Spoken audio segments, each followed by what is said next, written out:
Hey everybody, how you doing? Good morning, good morning, good morning. Welcome to Pillow Talk with Dr. Boyce and Dr. Alicia Watkins. My name is Dr. Boyce Watkins, and I'm here with my lovely wife, Dr. Alicia, who is laying with me next to me in on her pillow, and she's stretching and waking up, and I'm stretching her face to get her to get up. You up, babe? We're about to do our pillow talk. You awake? You're up way early this morning. What's going on with you? I don't know. Well, I try to be in the 5 a.m. club, but sometimes It's I'm in the Saturday morning. Sometimes I'm in the 6:22 a.m. club. Oh my Sometimes in the gosh. 7:30 a.m. club. But I do my best. I've been up for a while. Yeah, you're kind of noisy too. Was I? Yeah, I was trying to get some sleep, but then I heard you. Oh, well. Speaking of hear me, can y'all hear us? Give us a yes. Can you give us a quick yes in the chat to let us know if you can hear us? Hello, Tara Redmond and Kingdom Girl ATL, Dexter Christian, Annette Houston. Let us know what city you're from, also, and let us know if you give us a quick yes if you can hear us, and let us know what city you're from. I see CKMT. Good to see you. Andrea from Metro Detroit. I heard they're doing big things in Detroit. They just opened up a train station. They've been closed for a really long time. That day, oh, what, Amtrak? It was I don't know if it was Amtrak, but I know Detroit. There go Lashonda's from Detroit too. Yeah, Detroit is really, really making progress. It's really great to see that. Man, we got to go back to Gary. We haven't been to Gary in a while. That's so true. They got an Amtrak station in Miller, Uh, and you would barely recognize it. Detroit It now. looks really nice. Gary, eventually Gary. Yeah, we can take an Amtrak from Gary to Detroit Oh, and get there no time flat. yeah, we're gonna do that because last Yeah. time we drove to Detroit, you know what happened then? Got a flat tire. It's always something with Detroit when we're trying to get there. Not Yeah. Detroit, but just us getting there. Trying to get to Detroit. God bless Detroit. Yeah. All right. So anyway, thank you so much, Roxana, and good to see you in Palm by ARI and Smart Dog.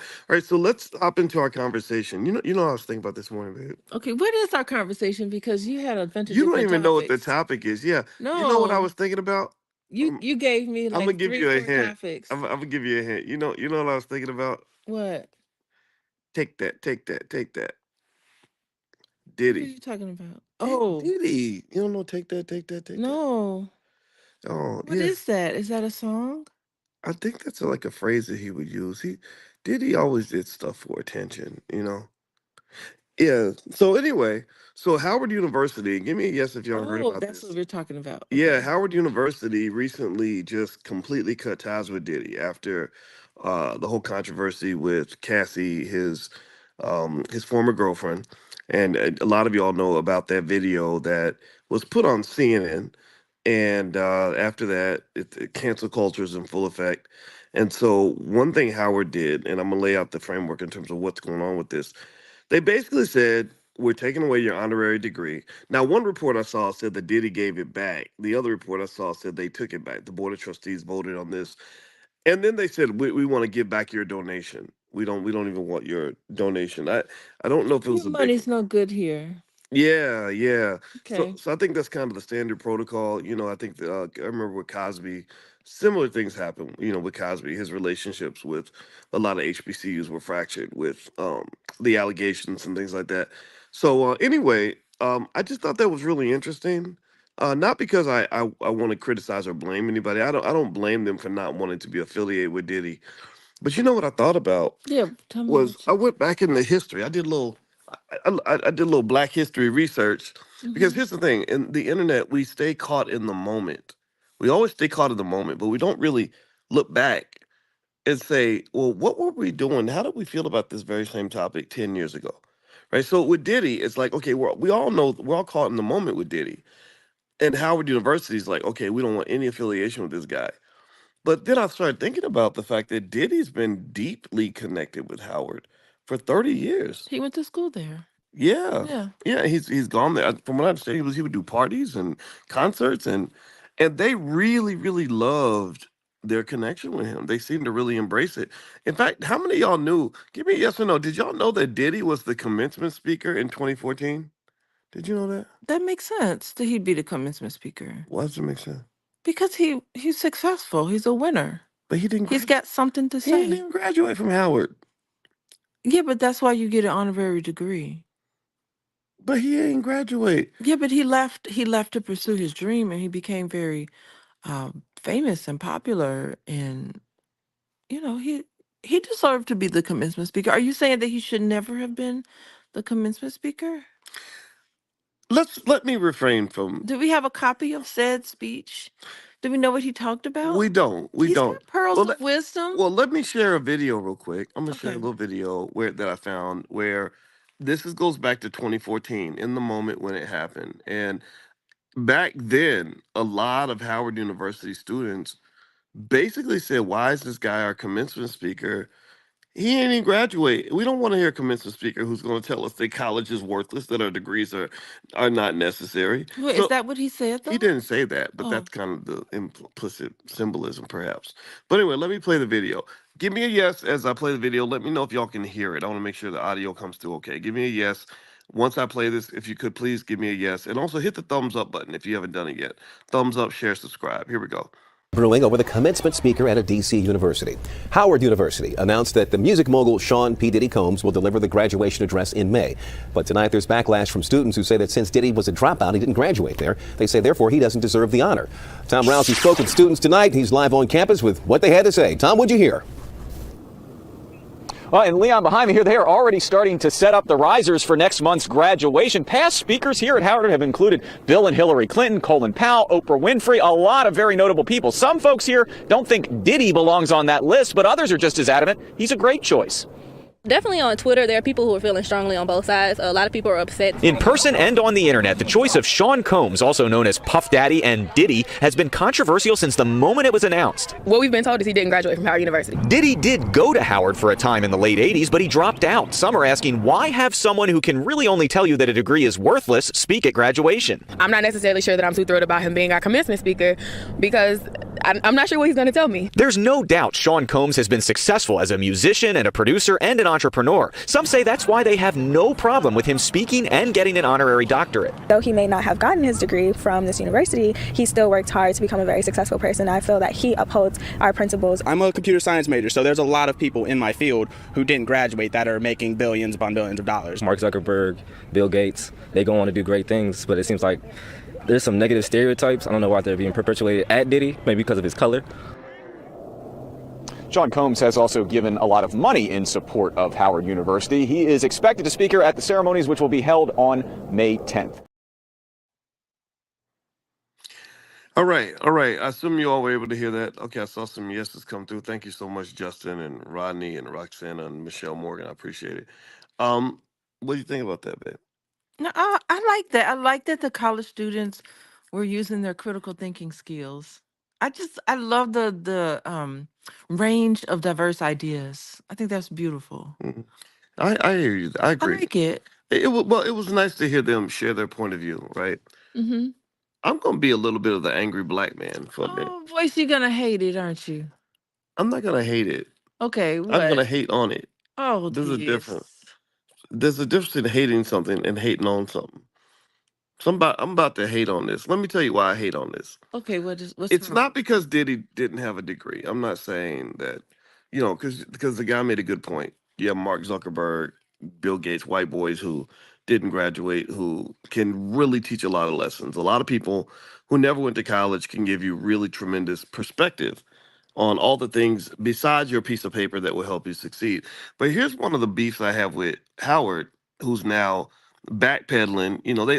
They're backpedaling like a NFL defensive back. In case you know football, defensive backs have to backpedal. Yes, I know about football. They're backpedaling Mm-hmm. on Diddy, trying to erase 30 years of deeply connected history. I mean, they've been married to this man. He's been their most visible alumnus, but he ain't even an alumnus. So here's the thing: you had him as your speaker, and you've had white people like Bill Clinton and stuff like that as your speaker. But you have arguably the greatest black economic mind in history in the name of Dr. Claude Anderson right down the street. He's lived right down the street from you for decades. You've never considered inviting him as your speaker. You've never brought him in, even as a regular speaker, let alone commencement speaker. And this is a man who literally wrote a book called Powernomics, which was considered, I think, by Ebony Magazine to be the economic Bible for the black community. Ebony Magazine recognized him? I believe it was Ebony. It was, yeah. Okay. Yeah, a lot of people recognize Dr. Anderson. I mean, he's a pop culture icon. He's been on The Breakfast Club. He also when Kanye West called me, he called, first thing he asked was, "Can I talk to Dr. Claude Anderson?" When Ice Cube called me, first thing Ice Cube said is, "Can you connect me with Dr. Anderson?" And so this man is a guy who really speaks extensively on the black economic needs of our community, the things that we need to really, be successful. Whereas Diddy was this loud, flashy rapper with fake money who basically worked for a bunch of white people in Europe to try to push liquor. When it didn't work out, he came out and said, "They discriminating against me, y'all." Rappers, unfortunately, it's interesting. A lot of us get caught up in celebrating black people just because white people put them on TV. Well, they were celebrating him because he gave a lot of money. How much did Claude Anderson donate to Howard? Well, he could donate something better than money. He could build Mhm. black economic infrastructure, which allows him to have a Mhm. solid donor base. Diddy, in fact, Diddy. I don't know. I read this today. The $1 million pledge Diddy made in Uh-huh. 2017. They said he hasn't even paid any of the money. I think the pledge was made in 2017 or 2018. And He didn't pay up? yeah, he didn't pay up, and that didn't surprise me. That didn't surprise me at all because the Mhm. problem that you have in the community, this is what came out of hip hop, and not all rappers fit the description, but some of them do, is you have a lot of loud talking, fast talking, like sort of big, bold, very audacious sorts of characters. They're cartoon characters. Diddy's a character. That's why he Mhm. changed his name. One minute I'm Puff Daddy, next minute I'm Diddy, then I'm Love, then I'm Sean. And it's kind of like you've got a lot of talk but no action. You have a lot of flash but no substance, Mhm. and that gets celebrated. So Howard, as much as they want to act like they had no affiliation with Diddy, invited this man to be the commencement speaker because they also get caught up in the flash. Yeah, so how are commencement speakers selected? I think the board of trustees, right? They get together and they decide who's going to be the commencement speakers, and they get a list of names, and they all get sit around a table and they have conversations about who's the best person to choose as commencement speaker. Right, I right. think that's what happens. There's this group of people, Well, a lot of it a comes. committee. I think it comes down also to name recognition. Mm-hmm. If somebody gave money, that I'm sure that plays a part because Mm-hmm. money distorts our perspective sometimes. Mm-hmm. And so Well, y- these people didn't know that he was going home and beating on people too. they didn't know They that, didn't but understand. I think that this really is a valuable. See, here's the thing. Dr. Claude Anderson has talked to me about his interaction with Diddy.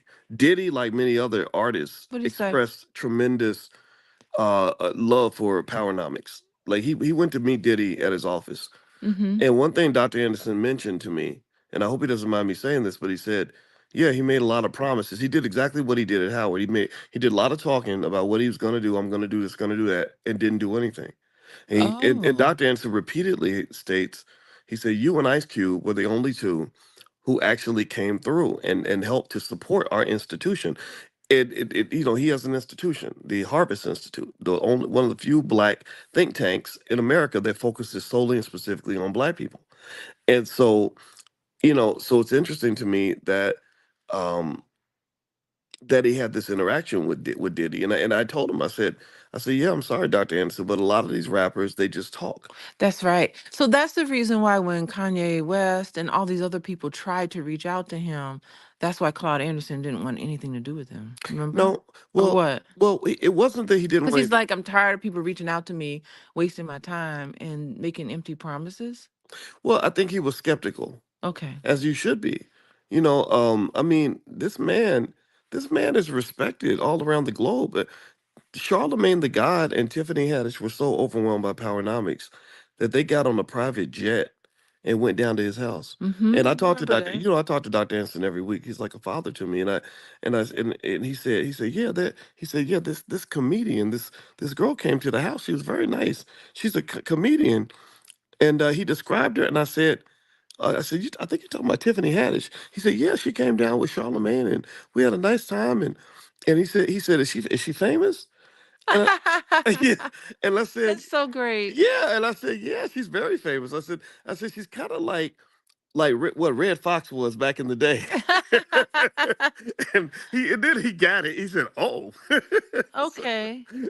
yeah, so so the thing to me, here's the thing. Here's my point. I think with the Diddy thing, I think this is honestly a personal little thing that kind of quirks me a little bit. Is that you have one of the greatest black economic minds in history right down the street from your campus, and you won't invite him once because Massa told you not to. But you're gonna bring in a flashy rapper who beats women and is accused of all kinds of craziness, who has a really ugly track record, who makes big promises and doesn't deliver. So, in this to me is not just a problem in terms of being offensive, but it's also indicative of exactly where we are as a community. It explains why many HBCUs can't even pay their own bills. I don't know if you know this, but there's been like this But slew of Howard has a great donation they do, but track but record. there's been a slew. Most of the biggest donors, from what I've gathered, a lot of them are white people.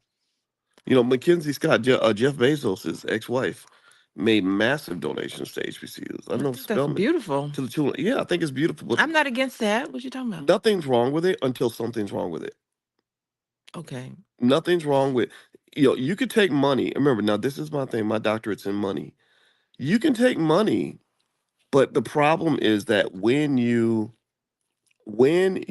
accept money from somebody, a lot of times there's a whole lot more connected to it than just the money. Mm-hmm. There's politics, there's agendas. Unfortunately, when other communities want to come along and politely financially support what you're doing, you're being handed smallpox in a blanket.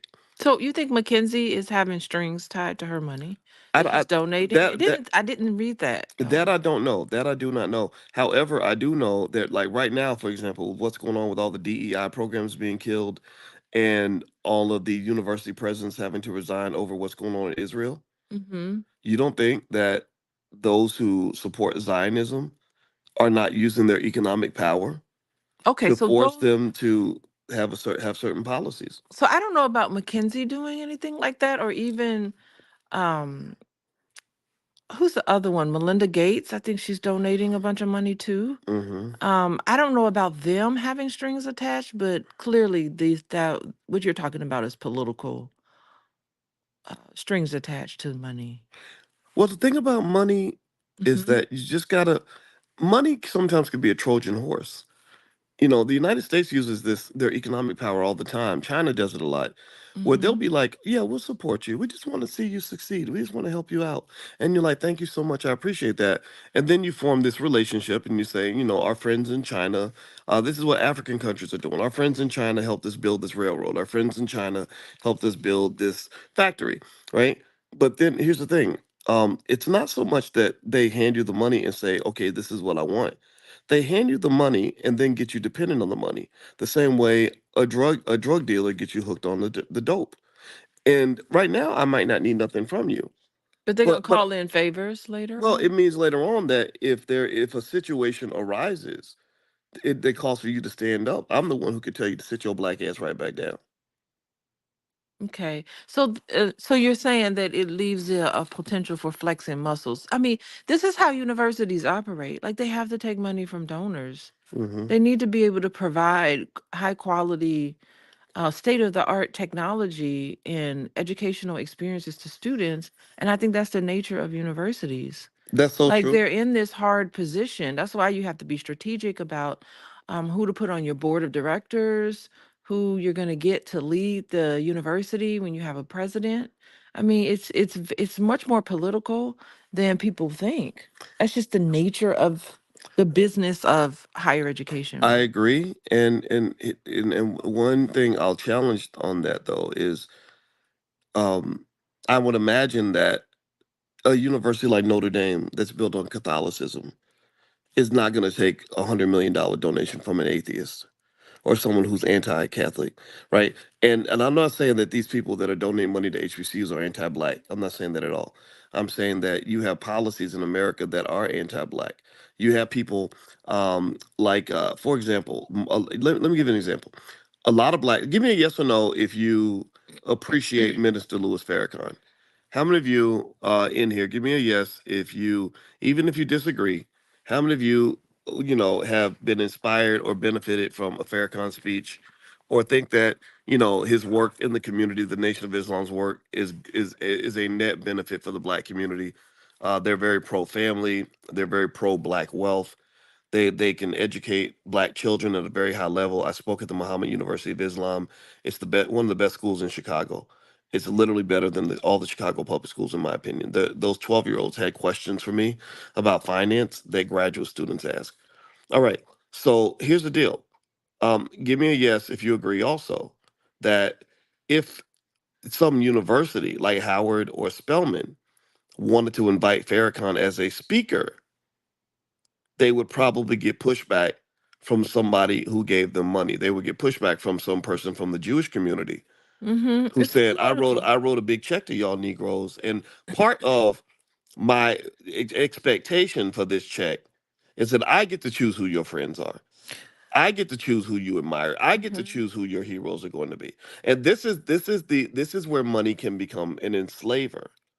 You don't take money from people who are gonna use that money to control you, or at the very least, you make sure that you have enough economic independence so that if there is a conflict of interest, you can do what God told you to do or what you want to do instead of doing what Hmm. massa is telling you to do. Yeah, so you're stuck between a rock and a hard place. Yes. It is a political it's a political atmosphere that's there, and you really have to be strategic about who you take money from, who's speaking at your commencement. It's not an easy task. The board of directors back in 2014 is different from the board of directors now.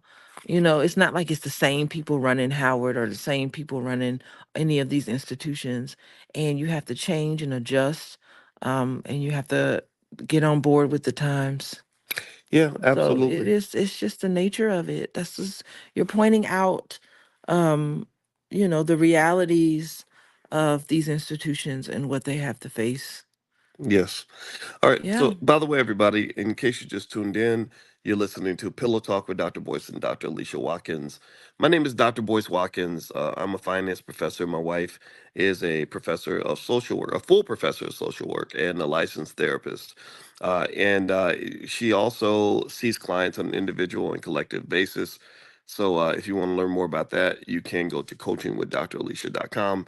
And also, if you go to boyceandalicia.com, you can have a free e-copy of my book, Financial Lovemaking, Merging Assets with Your Partner in Ways That Feel Good. That's all about money and relationships. So since she's a relationship expert and I'm a financial expert, we love to talk about things that overlap, as well as things that happen, in the world of intelligent black people. So hit the thumbs up button, thumbs up, share, subscribe if you have not done that yet. All right, so we're talking about Diddy and take that, take that, take that. So basically, Howard University announced that they are dumping Diddy pretty much, and they're getting rid of the affiliation. Basically, they took away his honorary doctorate. They also gave back his donation. That I think he made it. He made the pledge to Howard on stage at the Invest Fest with Earn Your Leisure. Love those guys at Earn Your Leisure. Yeah. You know, What's up with InvestFest? Is that still going on? I think it is, yeah. But I know that they were deeply connected with Diddy, but I don't know exactly the nature of that connection. Okay. I just don't remember seeing much from them anymore. They're doing it. I follow them online, and I like those guys a lot.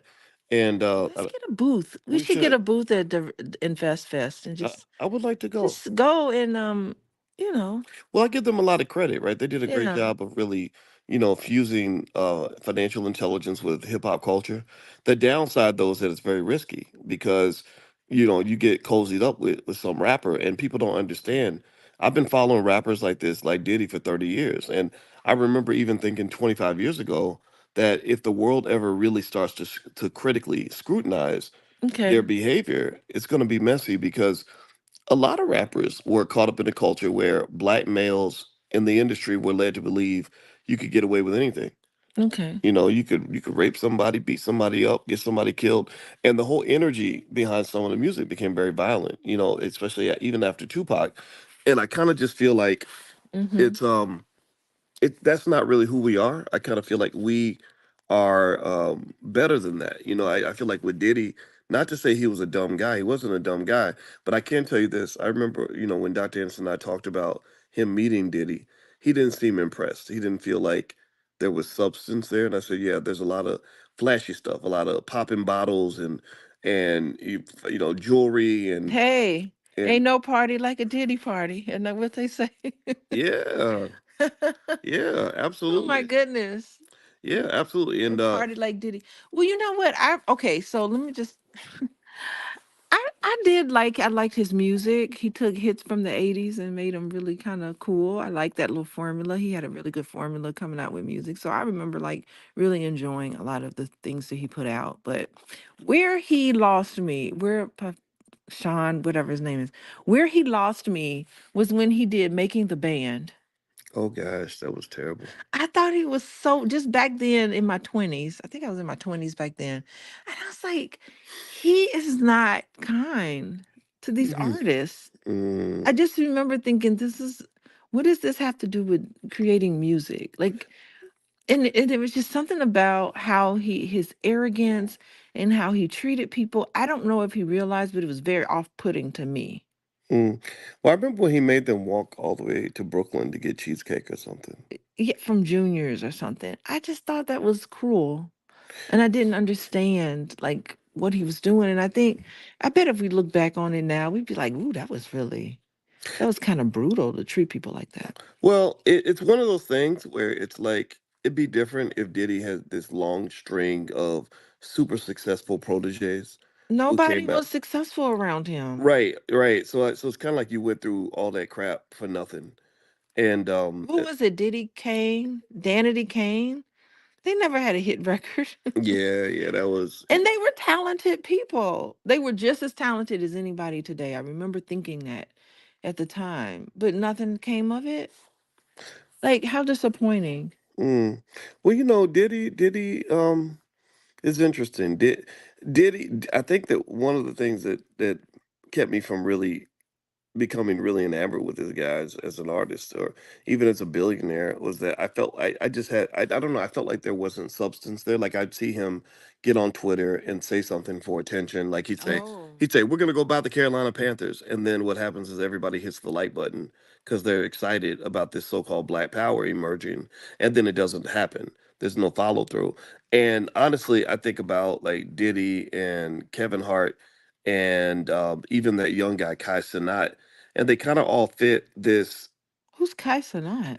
Quincy, our son, he knows who Kai I Cenat have is. no idea who that Yeah, is. Kai That's Cenat's a young crazy. Kai Cenat's this young 22-year-old who is very very popular amongst like the 22-year-olds. Oh And gosh. so Okay. to relate to the youth, like Kevin Hart goes and he hangs out with Kai Cenat.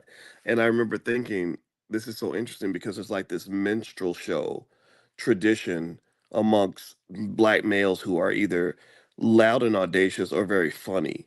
And white people love that. White people love to see a black man getting up, you know, smiling big, singing, tap dancing, telling jokes. Non-threatening. These Yeah, are non-threatening behaviors from black men. that's so true. And so, Okay. yeah, and then think about it. Now that Diddy has been labeled as a scary black man, Mm-hmm. society's treatment of him is very different. You know, similar to Okay. OJ. Like OJ was one of the most beloved black people in America.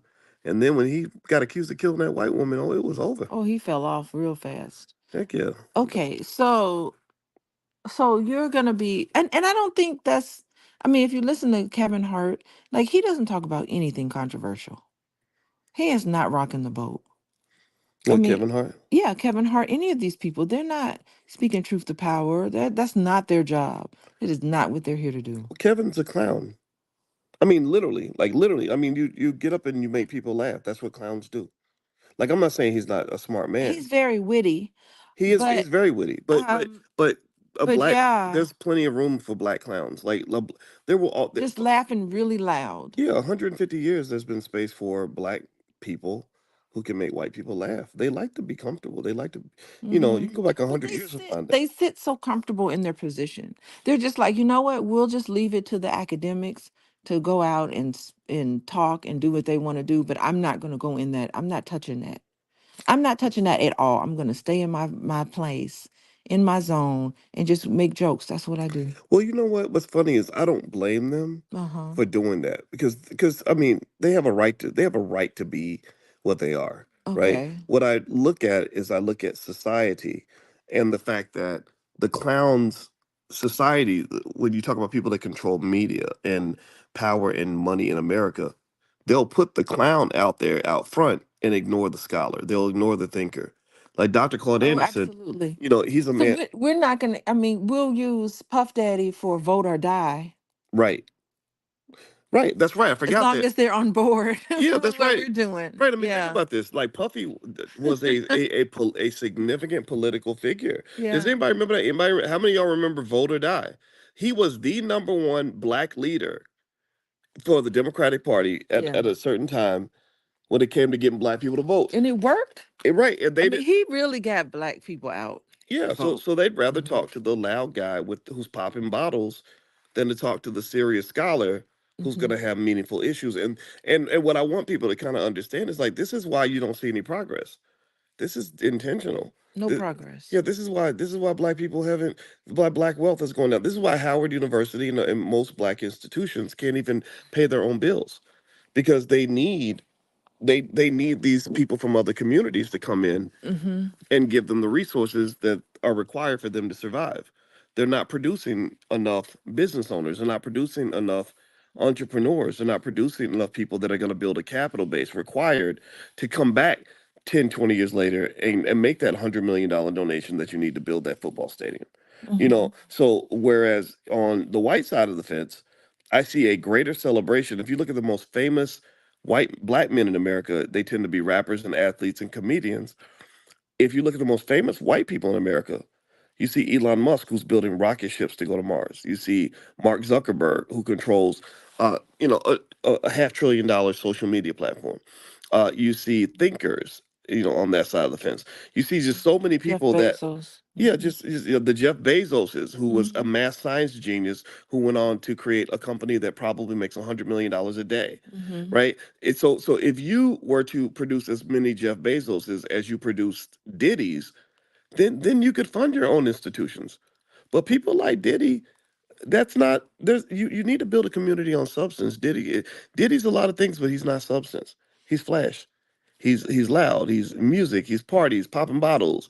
Gucci, Louis, like that. That's that's what that is. So what that unfortunately does is it makes the black men and black women of substance feel Hmm. like they don't count. So recently, okay, right before all of this scandal broke out with Sean, he was screaming racism. Did we ever actually take the time to listen to his complaint?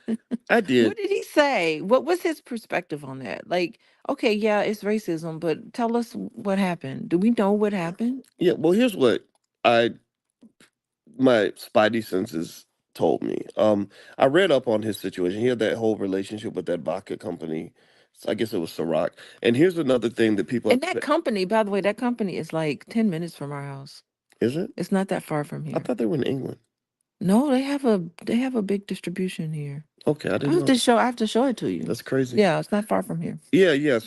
So with that relationship, and this is another example of how people get so misled. They pay attention to the rappers, but they don't pay attention to the people that are actually doing things. Um, for many years, people saw that company as a black-owned business. They thought Diddy was this billionaire boss who ran his own liquor company. And so so then years later, Diddy comes out and he says, they being racist to me, y'all. They not treating me right, y'all. They not doing this for me, y'all. And we're like, wait, but we thought you were the boss. Yeah, The what boss of the happened? right, the boss of the business doesn't come out and say, my manager's mistreating me. That's what employees do.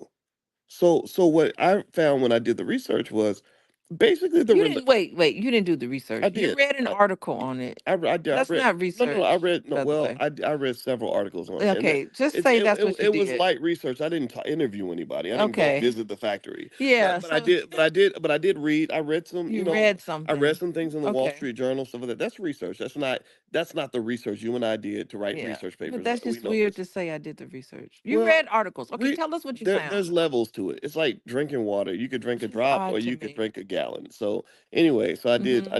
I did a drop of research, and I read some articles, maybe Wall Street Journal, Bloomberg, things like that. And one of the things that they said was that the relationship basically fell apart, and How though? Like I they just wanted to know just what happened. business dispute, business dispute. I mean, Okay, that's vague. they had their perspective, he had his, and it came down to when the relationship fell apart.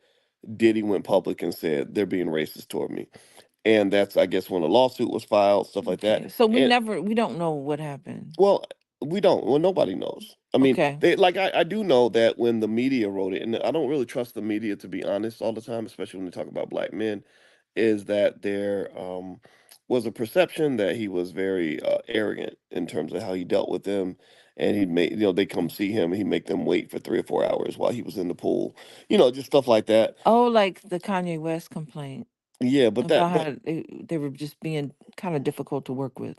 Yeah, but that has to be proven, right? Yeah. So anyway, though, gets me about that whole, what gets me about that whole interaction and the breakdown of that business relationship was that, so Diddy comes out and says they're being racist. They strike back at him and make some nasty accusations toward him. I don't remember all the details, and so eventually it's just kind of like it reveals the relationship was not what people thought it was. It reminds me of the Jay-Z situation, where the Brooklyn Nets, the real buyers of the Brooklyn Nets from Russia, used Jay-Z as a mascot, and they said, we're going to present, because people don't know what a black owned business really looks like. They don't know what ownership looks like.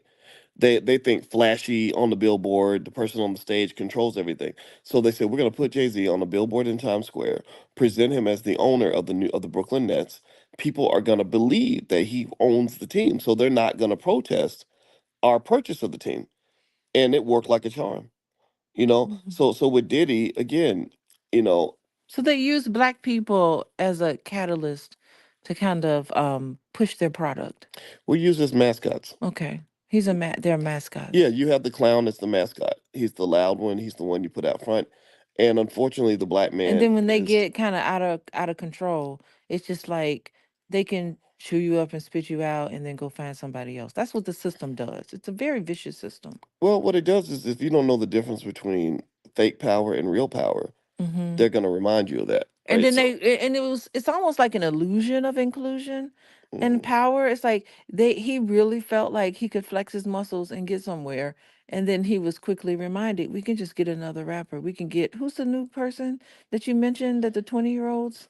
You just Oh, talked well, about he's not a him. rapper. Castanat's not. Oh, who is he? He's like a social media influencer. They can get But somebody else to and do all he it. does is he kind of gets online and yells and screams and cusses, and he's getting his own, like most of the time when black males are in that situation, usually some sort of accusation or allegation is going to pop out. So I think Kai Cenat is, if I'm not mistaken, is dealing with some allegation about About what? sex with some lady who's claiming that he trafficked her or something. Trafficked her? Yeah, Dang. yeah. I mean, that's a common thing. And Kevin Hart has his own accusations that he had to deal with. Diddy, it's just sort of it's a blend between. Wait, Kevin Hart didn't do anything Oh, illegal with Kevin, go women. look up the scandals around Kevin Hart. Those are heavy. Well, I mean, he was cheating on his wife, I think. It wasn't just cheating on his wife. It was deeper than that. It was really? It was some stuff about getting videotaped doing whatever, and his friend I don't know all the details. I got to go look it up. But long Oh, story short, it's okay. not when you are a black man in that kind of position where you're just kind of out there like that, chances are at some point somebody's going to end up bringing you down with innuendo or gossip or accusations. And some of those accusations could be true, but at the same time, they're more likely to happen to black males than anybody else.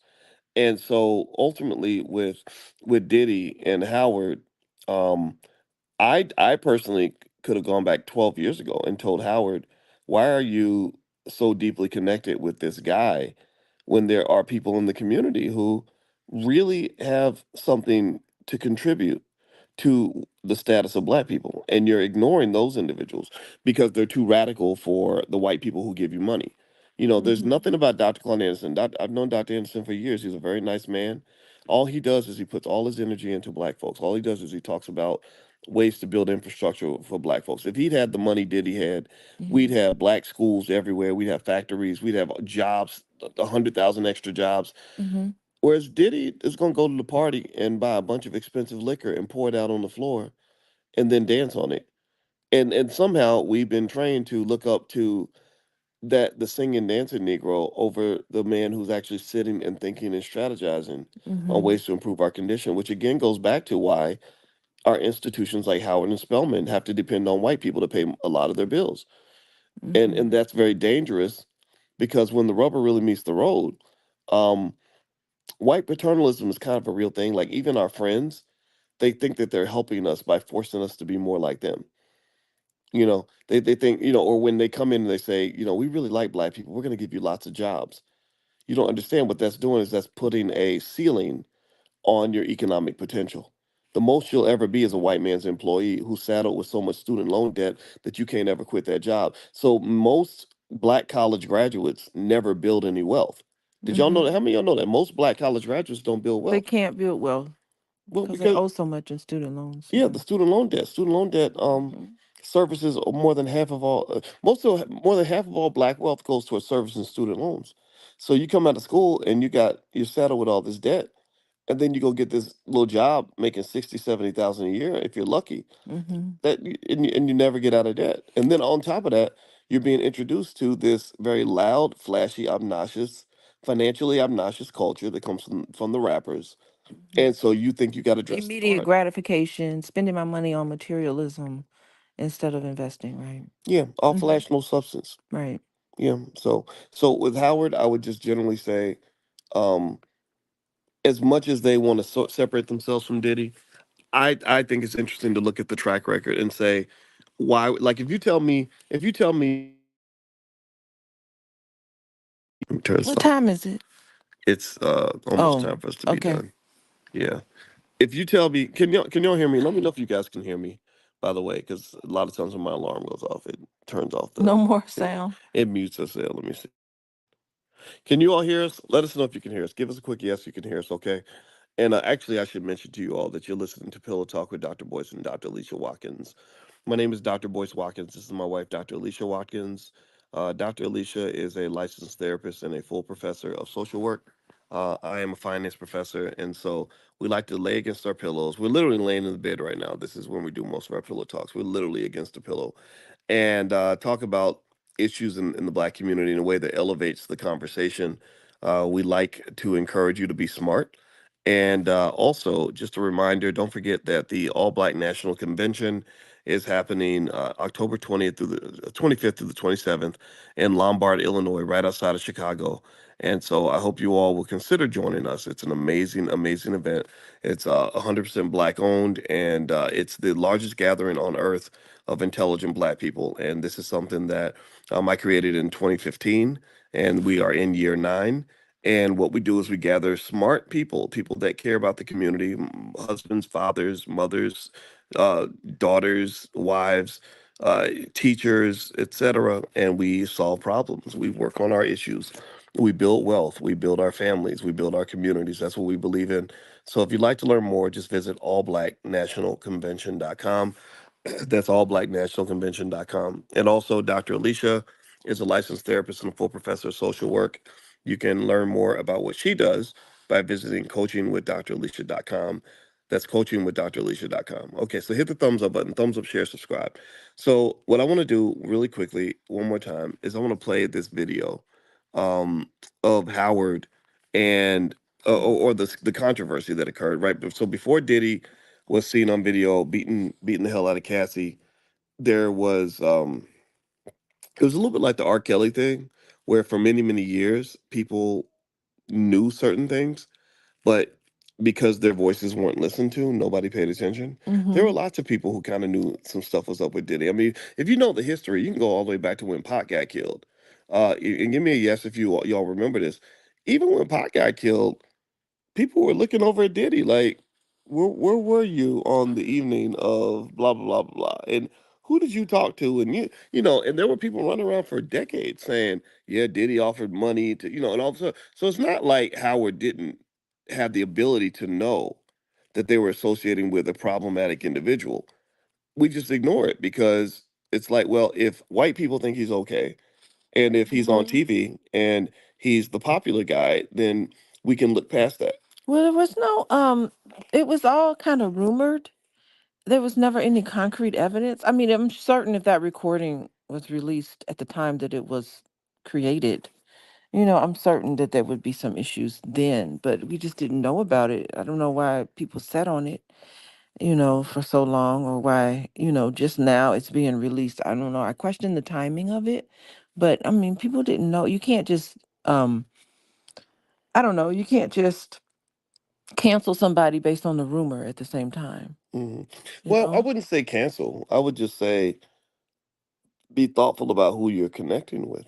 Hmm. I think that it's almost like people have selective outrage. They get outraged over stuff when they realize everyone else is outraged about it.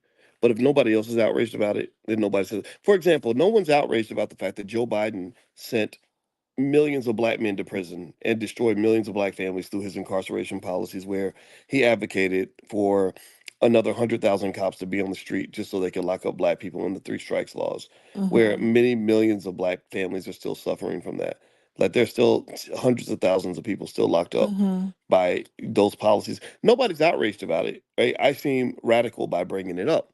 But Yeah. if the right people said, wait a minute, hold on, wait, 1 minute we're saying Black Lives Matter, And then it catches on and and then everyone's right, on. once it gains momentum, then suddenly Yeah. everyone's like, yeah, that's outrageous. And I'm like, It's where's all of these lone voices talking about something like that. yeah. And yeah. Hmm. Even if you think about Cosby, I mean, again, now you and I, we know Cosby was nuanced, right? I think it was more nuanced than people are willing to admit. How, Boo. however, Come however, on. however, however, Hmm. however, it ain't like people didn't know for years that there were these, you know, significant accusations from lots and lots of people. Hmm. R. Kelly, people knew if you didn't see him sitting next to Aaliyah in 2001. That's crazy that we let that happen. Yeah, well, we But I let do remember being like, this is ridiculous. Like, are they yeah, really married? Like, I just remember it not being substantiated, but just like, they're married? Why is no one like I remember these conversations in my head, wondering like, this is crazy. This man is like yeah, married to a minor, of which her parents signed off on, by yeah, the way. hmm, Her parents yeah, said okay to this.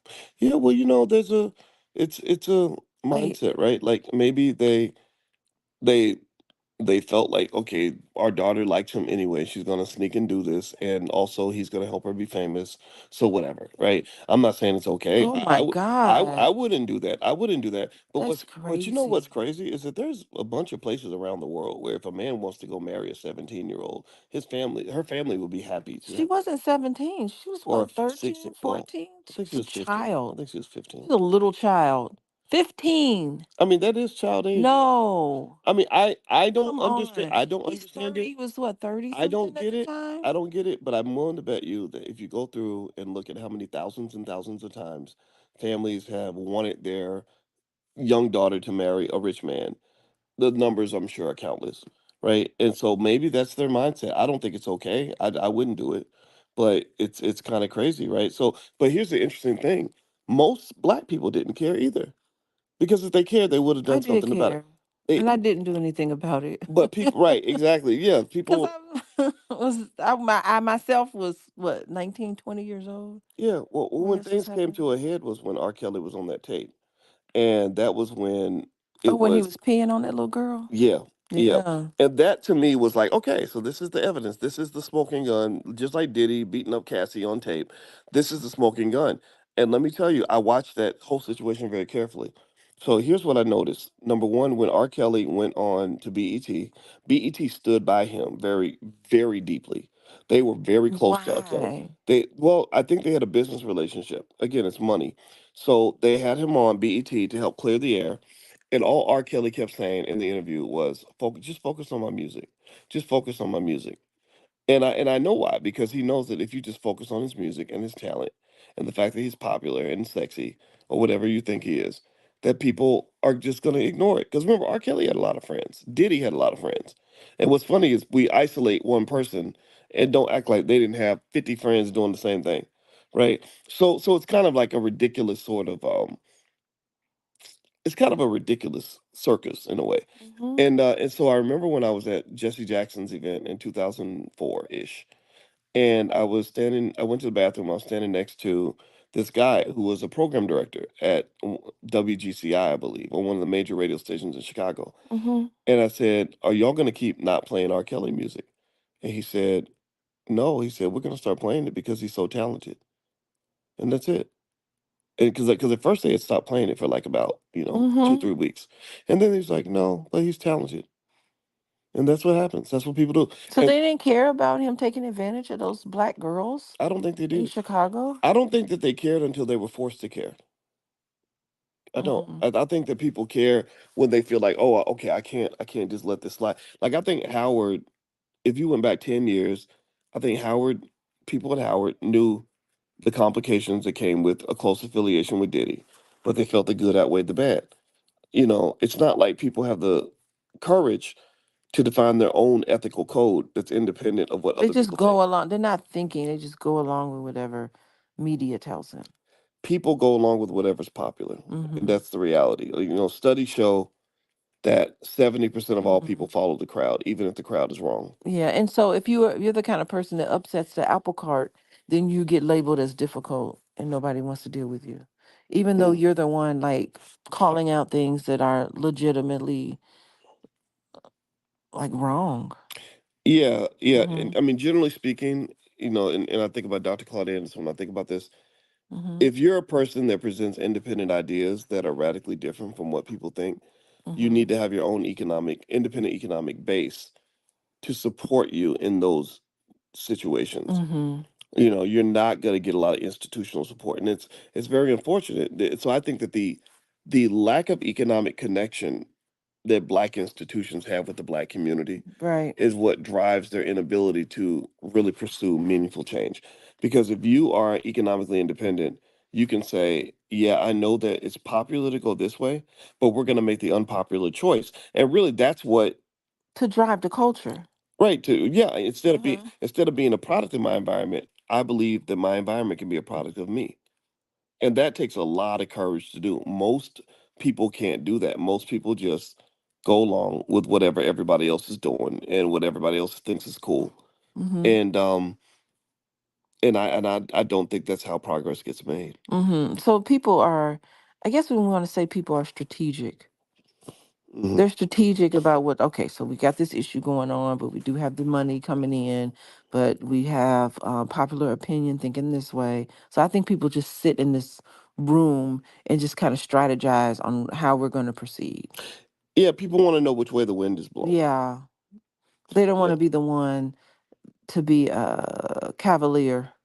yeah, it's really hard to do that. I mean, Yeah. you really to do that.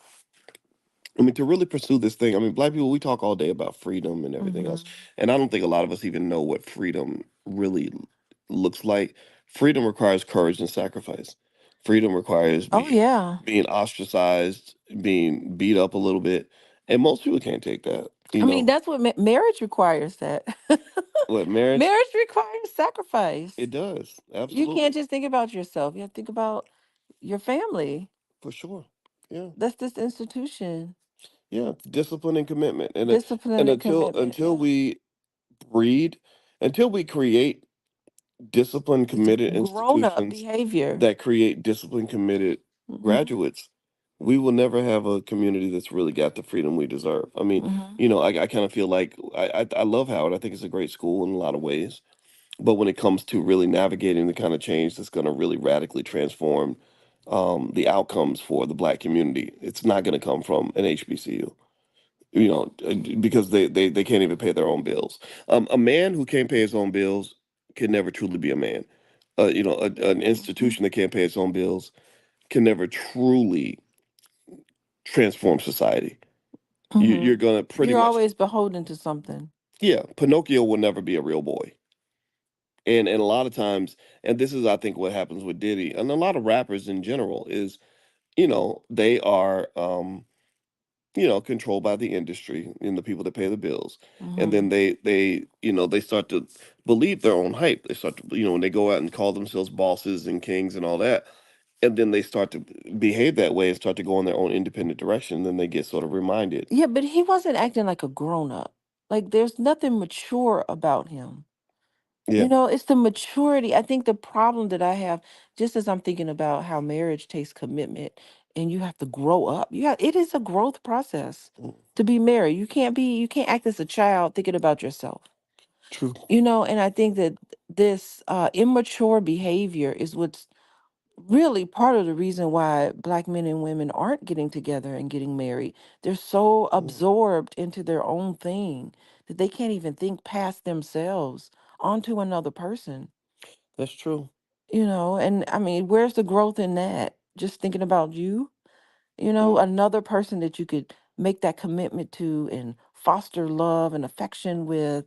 And there's so many benefits to the sacrifice that it takes to be able to have not just a marriage, but I'm talking about a healthy marriage, Well, when you talk you about, know? and that's a good point.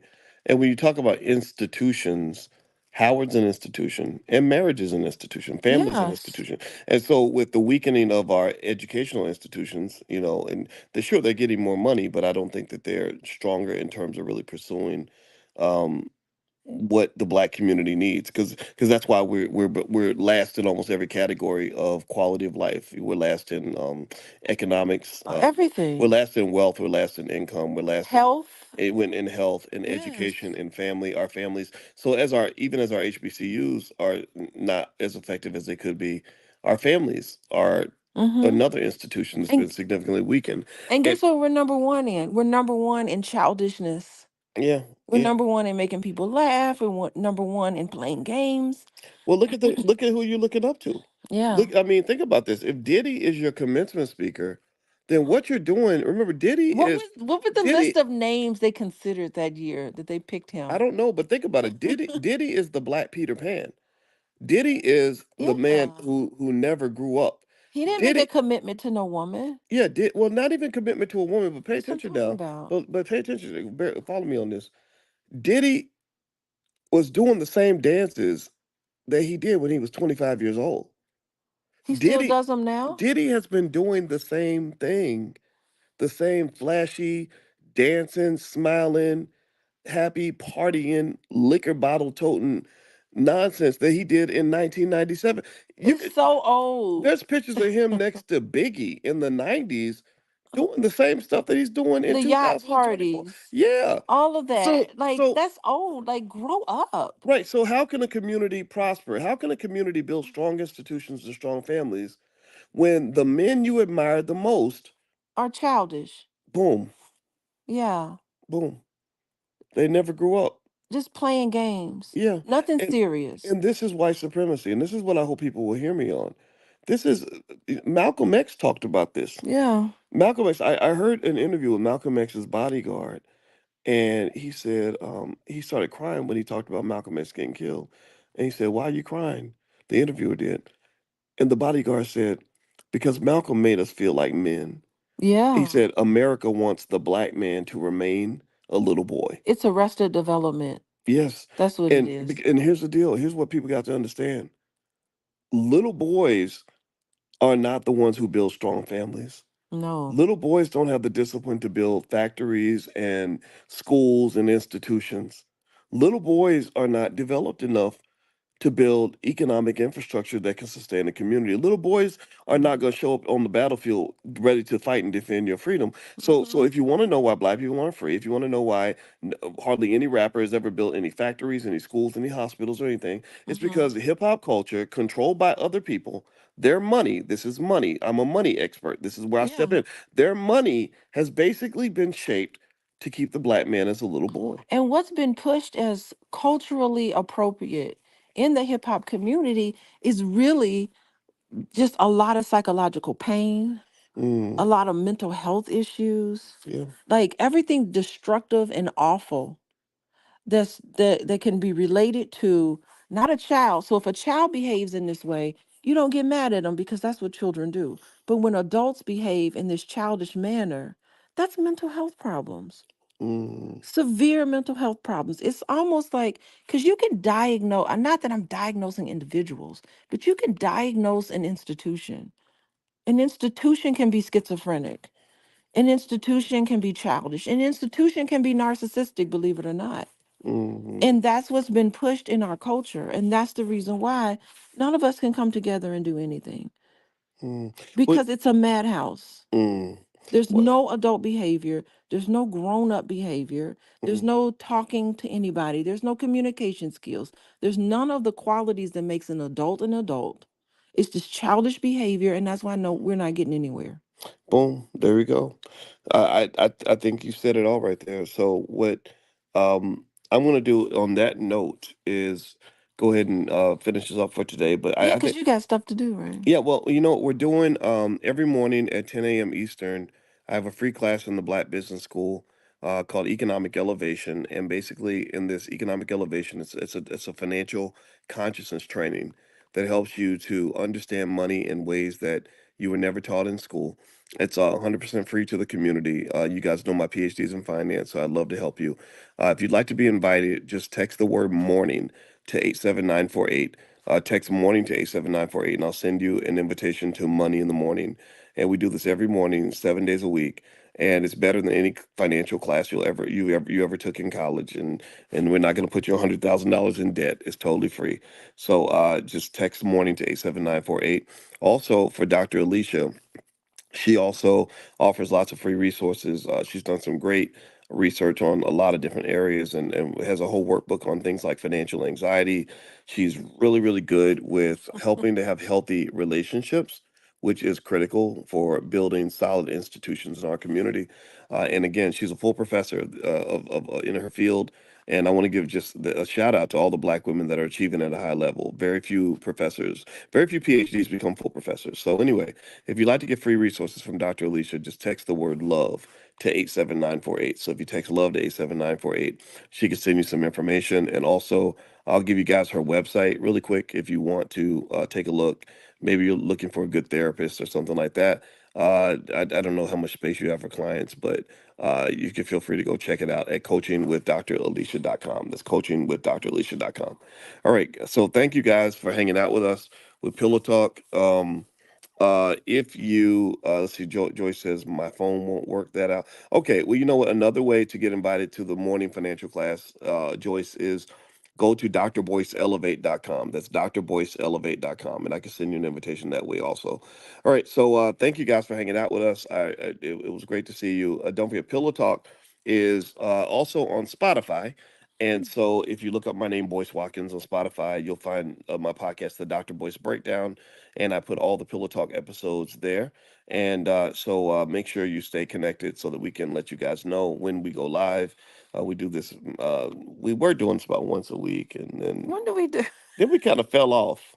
We It's okay. I mean, it's fine. We just do it when we feel like we it. fell off like Diddy. No, we did not fall off like Diddy. We just do it when we have the time and the energy and the topic and all of that. It's all okay, boys. It is okay. It's okay. Oh, okay. Well, you said it's okay, so it It's must be all okay. right. It's all right. It's gonna be all right. All Who right. knows? Who knows the next time we do a pillow talk? We got to keep people waiting, You're so funny. crossing their fingers. You're so funny. Well, anyway, also, if you want to follow Alicia on Instagram, you can go to at Coaching with Dr. Alicia. So feel free to follow her on the gram and all that good stuff. So have a good day, everybody. God bless you. Please hit the thumbs up button on your way out the door, and we will see you all soon. Take care. Bye bye.